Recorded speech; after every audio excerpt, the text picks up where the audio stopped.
Welcome back to the shop, everybody.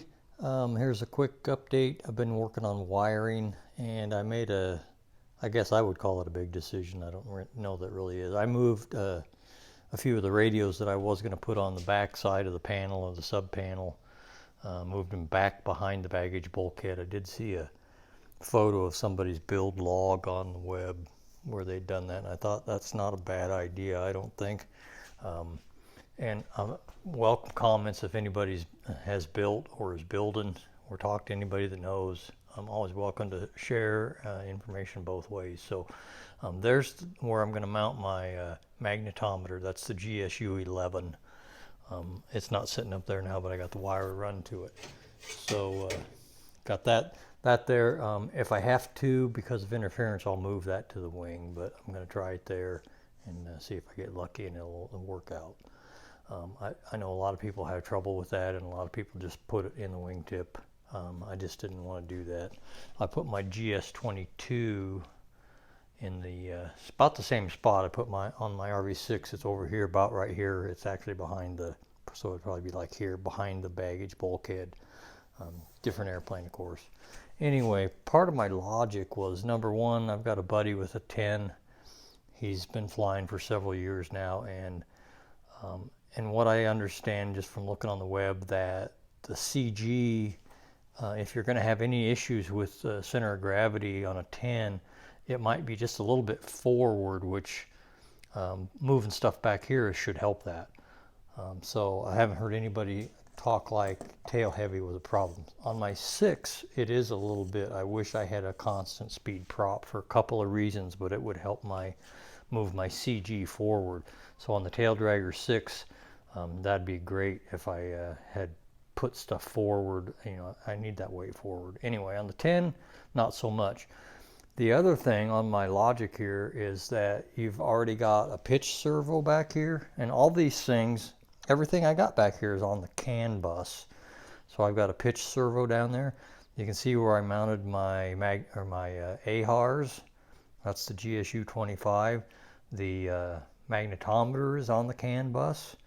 That's over there is my GTR. I think that's the number 20. That's going to be my COM 2. That's just a COM radio. And then next to that is the ARINC. That's the data accumulator, or whatever that magical box is. I don't understand it, but anyway, it's on the CAN bus. So you've already got 3 things back here: pitch servo, magnetometer, temperature probe. That also gets plugged into the AHRs. It's not really on the CAN bus per se, but I believe I would call that it is. But anyhow, so it plugs into the AHRs. So I thought that made sense to put the AHRs back here so the temp probe can plug into that without having to extend it. On my 6, I had to extend the wires on that temp probe, which turned out fine. It's like, I hate doing that. They send you that with like 10 feet of wire, and it's like, that's not going to be enough to go to the panel. I mounted my temp probe back there on the tail, same spot that I did on the 6. More of that logic of moving stuff back here is then the battery's back here. That's where the battery goes. The master relay is right there.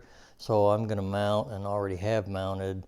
I hope you can see some of this. I've got the primary bus, or the bus for some of this stuff. I'm going to use automotive style blade fuses, and then I've got a ground thingamajig down below that. So it's just, there's all kinds of stuff back here that just kind of all goes together. And then I've got I bought that relay thing from Stein to do the Avionics relay. So that's mounted on there. So, and then my hope or intention is that I'll be able to, if I need to get clear back in here, I'll be able to pull screws out of that baggage bulkhead and lean it forward, and not stretch the wires or have to undo a whole bunch of stuff. But haven't got really that far yet, but that's the plan. And that's what I'm working on. Haven't touched fiberglass since I started working on this stuff again. I need to go back to that a little bit and kind of do some tune-up. I don't know if I showed you this the last time, but I did add some here, and I did the same thing up on the front corner. But that's getting better. I just got to jump back and forth because I'll get sick of doing one thing and have to switch to something else. Otherwise, I just don't do anything. But that's it. I hope this is informative. Hope you found it useful, like Keith Appleton says, and we'll see you next time.